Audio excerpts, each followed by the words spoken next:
Welcome to Come to Think of It. My name is Steven Nemerovski and I'm your host. One of my favorite political quotes comes from Rahm Emanuel, who said, "You never let a crisis go to waste." And what I mean by that is an opportunity to do things you think you could never do before. I'm hoping this quote has resonance in Israel and the surrounding Arab countries in the Middle East.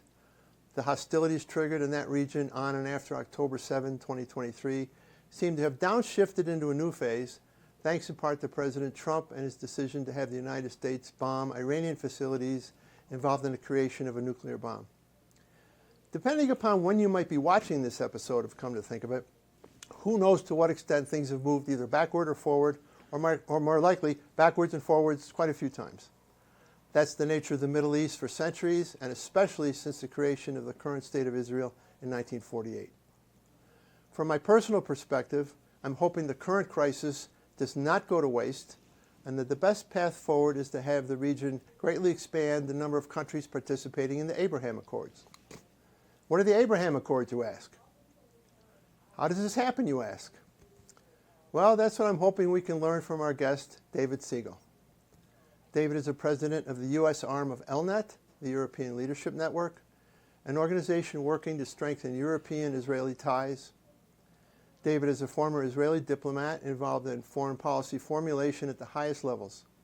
He served as Consul General to the Southwest United States, Chief of Staff to Israel's Deputy Minister of Foreign Affairs, Director of the Foreign Ministry's International Organizations Department, I'm getting tongue-tied here, and Chief of Staff to 3 of Israel's ambassadors to the United States.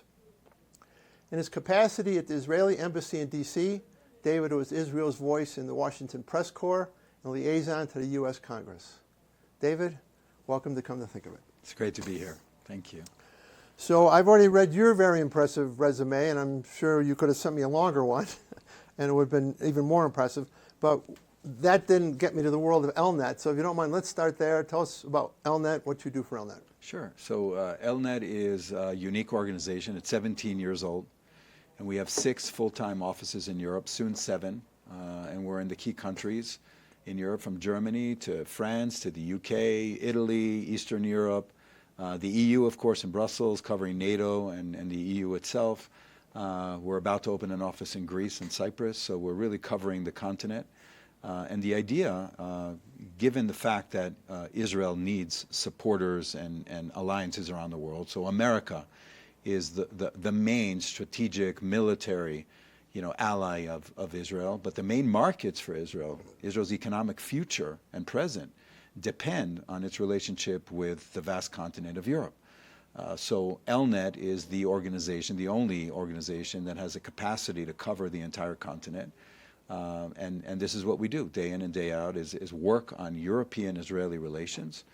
Europe today is in transition, obviously, with the war in Ukraine, the threat of Russia, Iran being aligned with Russia and China, immigration coming into Europe in some ways, which is very controversial and causes the rise of right-wing parties.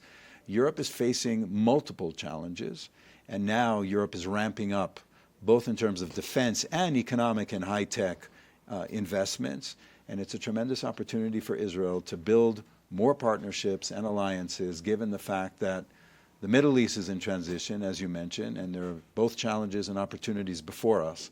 And having democratic allies in Europe that are both economically and politically, diplomatically significant is very, very important for the future of Israel and the future of Jewish communities everywhere. So it's a great mission, and we were talking before the show. I said as great as that mission is, I want to put that at the end of the show. Sure. Because in my intro, I have a big hope for the future of the Middle East as I think things are starting to go. Although, as I also said, it always goes backwards and forwards all the time. And I see the Abraham Accords as a very important part of all that. So I want to do Abraham Accords first, then we'll save some time for the European conversation. Sure. But I do want to ask you, because you were part of the diplomatic corps and you're doing this amazing work for this organization, are you aligned in some way with the state of Israel? So in other words, do you tell them what you're going to do and then kind of bounce things off them and then you move forward with an agenda? Or kind of out there on your own, a little of each? How does that part of your world work? So we're strictly a non-governmental organization, so we're an NGO. We're nonpartisan, so we don't represent a particular political party or government in Israel, but we do try to reflect Israel's main national security and economic interests, and do the same in Europe.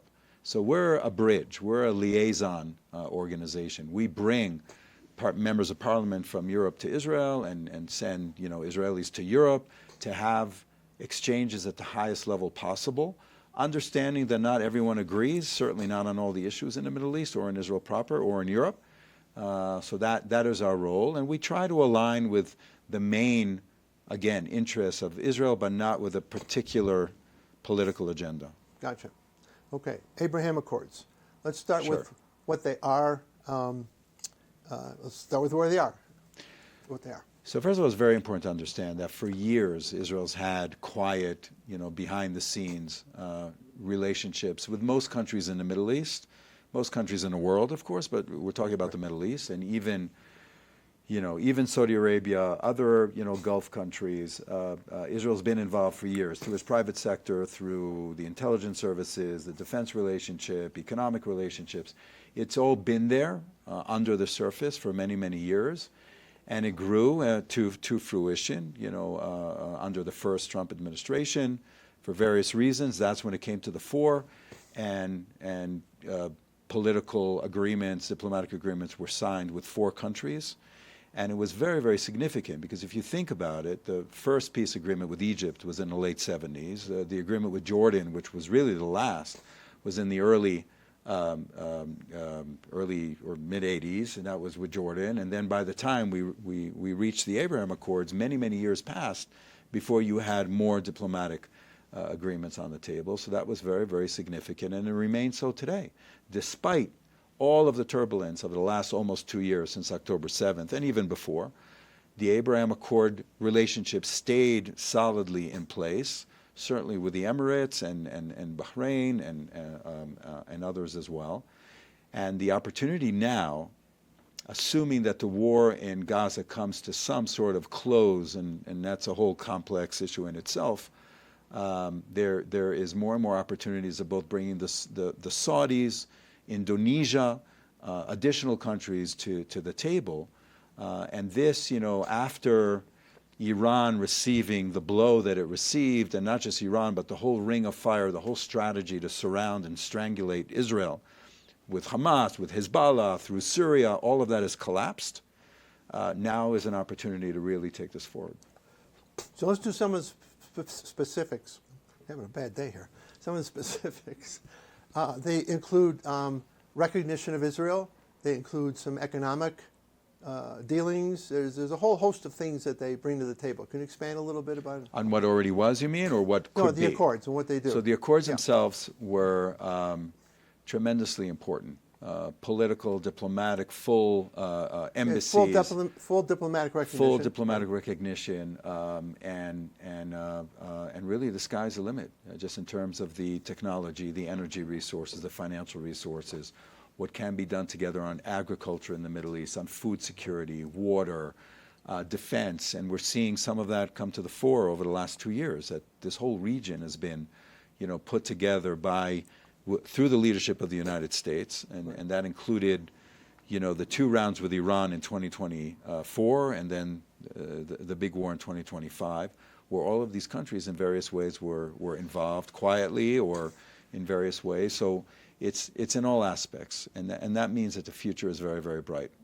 There's 2 things, many things about them that I like, but one of the things is they've been sustained. So in other words, we're so polarized in America. Either way over here or you're way over here.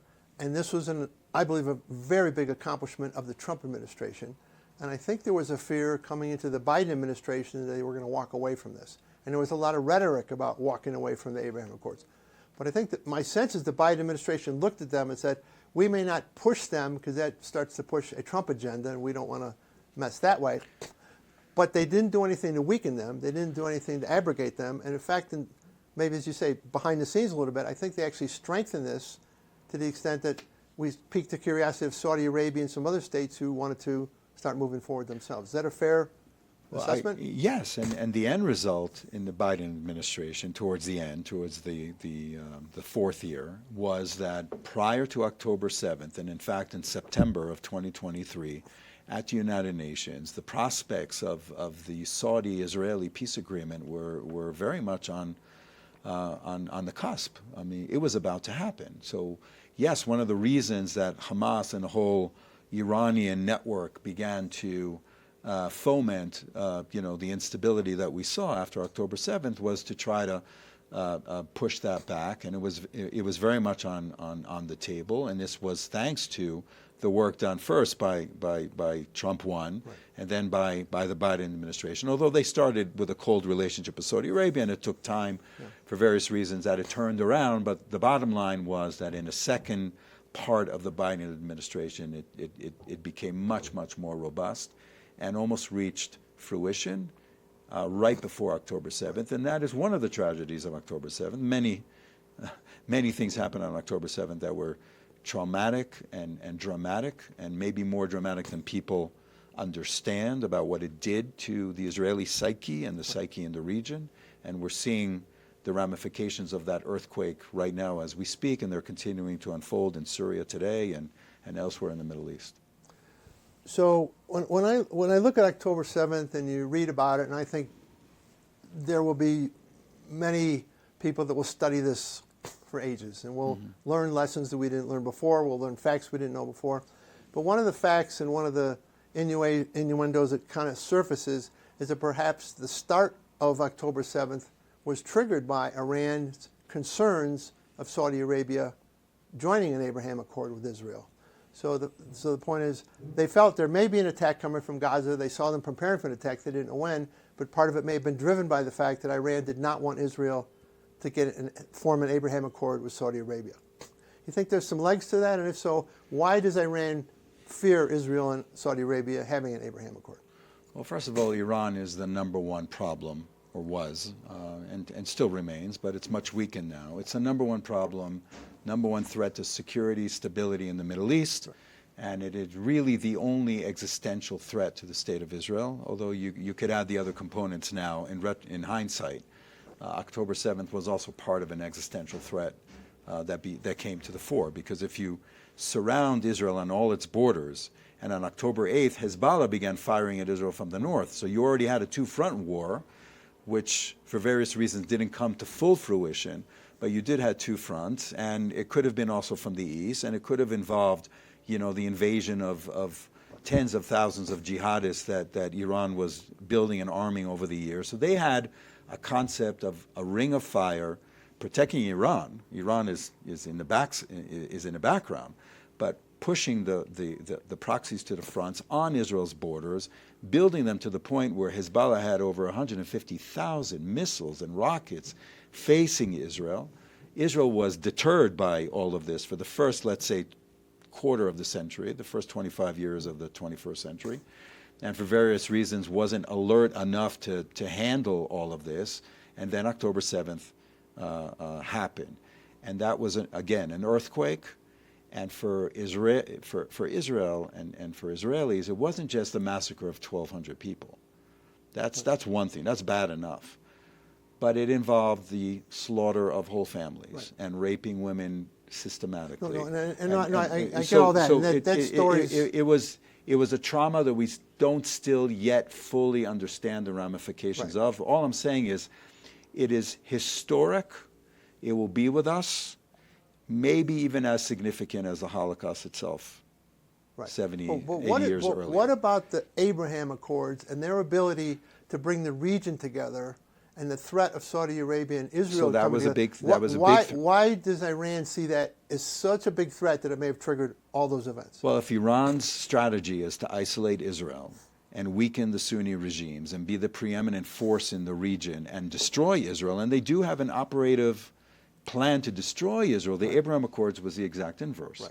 It was bringing Israel into the region. It was isolating Iran and empowering all of the all the status quo regimes in the region in one camp. And for Iran, that was a threat. But there are other things happening: the divisions in Israel and the protests, and the sense that, look, I think it's really important to understand that when Israel was established in the Middle East, it was established as a Jewish state, a democratic state. It became a very wealthy and powerful state, and this by definition, creates friction in the Middle East, because the Middle East is not Jewish, it's Muslim, it's not democratic, it's authoritarian, and it's way behind in various ways. So this is a permanent friction, and October 7th was the height of that dynamic, and now hopefully we're seeing a turnaround where Israel's much more vigilant, much more proactive in fighting back.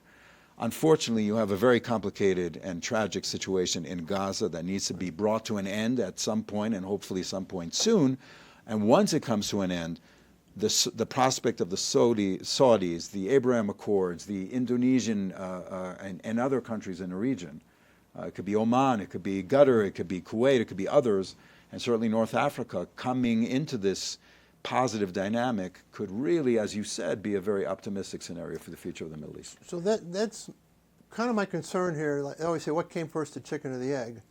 And my sense is that going into the formulation of the Abraham Accords, whenever that started during the first Trump administration, one of the obstacles that had to be overcome was Arab countries basically saying, we can't talk to you about this kind of stuff until there's a resolution of Gaza and the West Bank.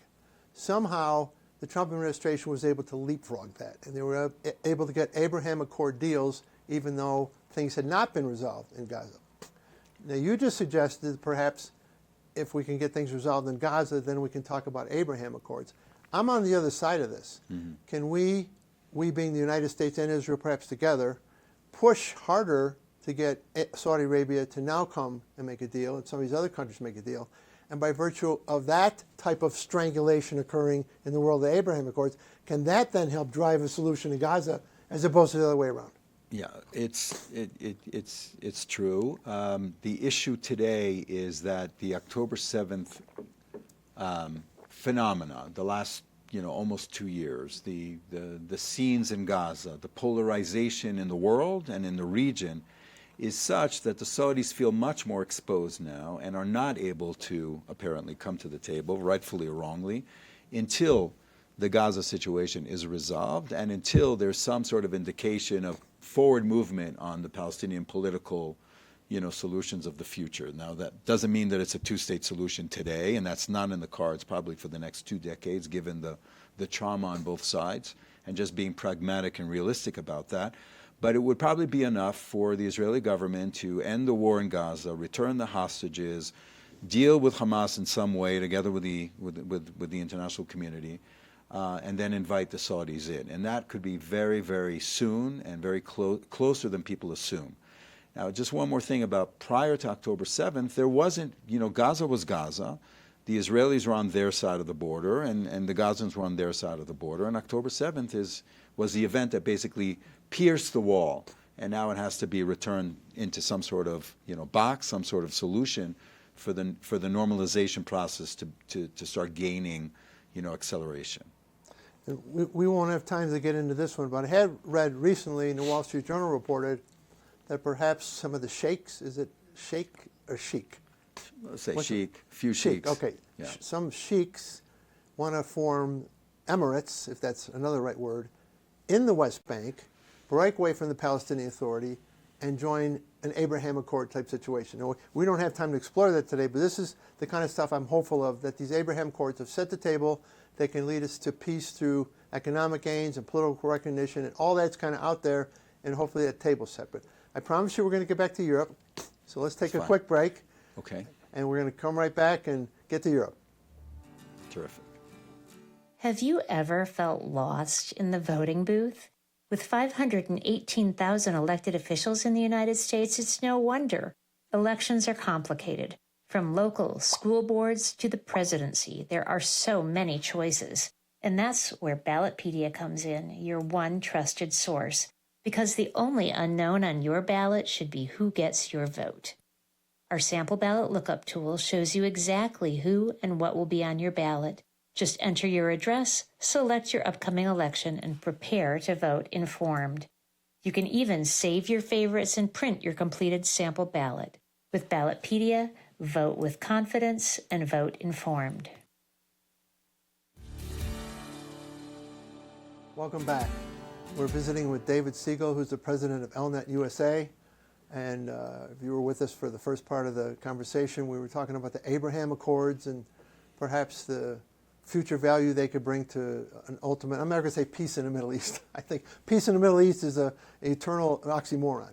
But stability, let's say, in the Middle East. And I'm a big fan of the Abraham Accords. But I did promise David we're going to get to his bread and butter, which is Europe, developments in Europe, things going on with the Ukraine war, pressures economically in Europe, et cetera, et cetera. And we've saved all of 7 or 8 minutes to do that. So I'm sure we're going to have this lightning round and we'll solve the problems of Europe and Ukraine. And I'm just going to say, David, go. No, I'm not going to say go. You're heavily involved in Europe. In my intro, we talked about don't let a crisis go to waste. So we have a couple potential crisis situations in Europe that we don't want to go to waste. One of which, from my perspective, from reading Douglas Murray, is there is a strange death of Europe about us. And we were talking before the show began, and you said maybe not. So why is there maybe not a strange death of Europe happening right now? Well, continents don't just die. The European Union is 27 democratic countries, liberal democracies of various stripes and colors and politics. So not all 27 are in one box. And then, beyond the 27, you have the UK that Brexited, that left European Union, but they're still a European power. They've got their own politics, their own realities. Then you have Scandinavian countries and a whole host of countries in Europe. And we can't just say that they all died or that they're all this or all that, because politics come, politicians go. You have right-wing governments, centrist governments, left-wing governments. And if you look at it from above, it's a continent that is under constant pressure. It relied on Russia for gas and energy. Well, that relationship is over. And then they go to other neighbors and they do LNG gas, or they do Norwegian energy sources. And then you have Northern Europe, and then you have Finland and Sweden joining NATO. And then you have Russia invading Ukraine. So Russia, the preeminent threat to Europe, which is constant, permanent, chronic, and over time, and maybe even beyond Ukraine, which is threatening NATO itself, and certainly the eastern countries of the Baltics and Poland and Finland. Those are all countries that feel very, very exposed to Russia, and that is a feeling that is going to be a long, long-term phenomenon.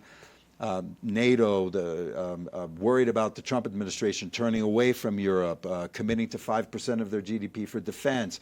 Everything is changing so rapidly on the continent. And Israel has very, very strong relations with many countries in Europe, even those that sometimes you see in the news that are controversial politically, but behind the scenes, the defense relationships, the intelligence relationships, the economic relationships are enormous. Europe is Israel's largest trade partner. Just to give you numbers from last year, 2024, Israel's defense exports to the world, 54% went to Europe, 11% went to America. So it's a ratio of 5 to 1 in terms of the export relationship on critical goods. So Europe is very, very important to Israel. It's sort of appreciated, I think, here in the United States, because most Americans look at Washington, look at their own politics. They don't really understand the other side of the world. The number 2 country in the world that is Israel's strategic ally is Germany, after the United States. Germany purchased the Israel Arrow 3, the most advanced missile defense system in the world, for over $4 billion, which is the largest export in Israel's history. Germany provided Israel with nuclear submarines, the entire Israeli Navy. The electricity grids are connected between Israel and Greece and Cyprus. The offshore gas energy resources that Israel's developing together with Southern Europe. The relationships with India and the cables going through the Abraham Accord countries, through Israel into Europe. All of this is an enormous, enormous relationship. So I don't see Europe lost at all. There are countries that have more domestic turbulence than others. Eastern Europe did not accept immigration from the Middle East at all. They accepted millions of Ukrainian refugees, but not from the Middle East. And Western Europe, France, the UK have different politics, different issues with domestic minorities, including Islamic populations, some elements of which are very radicalized, and you see them in the streets and they make a lot of noise. That also has an effect on public opinion and on the politicians. So I would say, by and large, it's a continent with challenges, it's a continent with opportunities, and like Abba Ibn used to say, we Jews like our bad news without our clouds without a silver lining. So we choose to look at the silver linings, the opportunities that come out of crises, and there are many, many of which in Europe. And we believe that the future of Israel and the Jewish communities, certainly in Europe, are dependent on these deep ties between Europe and Israel. And for Israel and its future, it's the United States and Europe as the main alliances that matter. Well, I certainly hope you're right.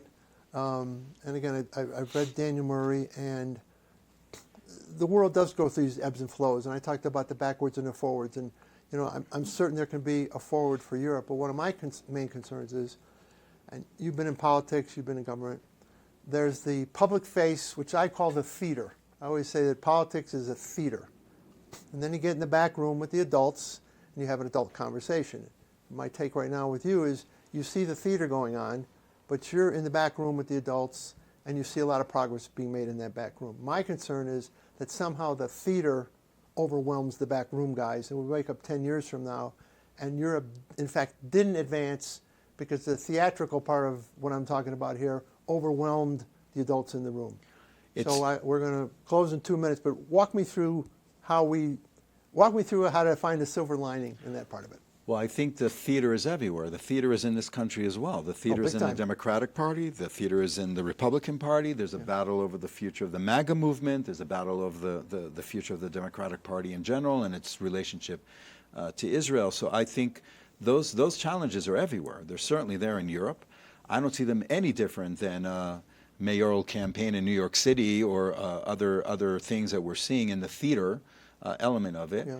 And we're going to have to, engage in this campaign ourselves. We need to make sure that, we know who we are, what we represent, what our values are, and be out there, battling this. College campuses are under pressure. You've got funding flowing everywhere. So that's affecting everything, and it's certainly affecting the next generation. And the next 10 years are going to be a significant battle of narratives. And I have to tell you, the Gaza war was not an easy war. And when you have a terrorist organization that invades Israel, that kills 1,200 people, that takes children hostage back into Gaza, and then the IDF goes into Gaza to get them out and protect Israel, and then you find that Hamas is purposely dug under in those tunnels, under the population, and for 2 years, there's an effort to end this. The way Gaza is going to look at the end of this war, with the world's cameras pouring in, is going to be a challenge for all of us, because in previous wars you didn't have cameras there to the extent that you're going to have it in Gaza after the war. So I think we need to be aware of where the next 5 to 10 years are going to be and what we need to overcome, and we're going to need to explain that this was Hamas, this was their choice, they are still holding the hostages, they're holding their population hostage, it had to be done. Wars are always ugly. We're going to have to engage in a very, very important campaign to make sure that the theater doesn't overwhelm the real shared interests that we all have. Because ultimately, this is about not only Western civilization, it's about civilization. I mean, who are these people? What is Hamas? What are the Russians doing? What are the Chinese doing? These are not our friends. And we need to stick together as countries that need to fight back and make sure that we stabilize the environment that we live in and that our children will live in. And the good news is, and your focus on the Abraham Accords, I think, is very much there. The good news is that we're not alone. Right. There are many other forces in the world today that want to work with us. And we just need to be wise, focus on what needs to be focused on, not get dragged into theaters, but focus on what really matters in our strategic lives. Thank you for being with us today. Thank you for your great work. And with people like you out there, I think maybe we can get to some of these solutions and keep my fingers crossed. Thank you, as always, for being with us on Come to Think of It. I don't think you should ever, I learned my lesson today. Don't start a conversation about the Middle East or Europe and only give myself 30 minutes to do it. So maybe we'll have a rematch with David, but we'll get on this issue from time to time, and hopefully you'll visit us again to think about it.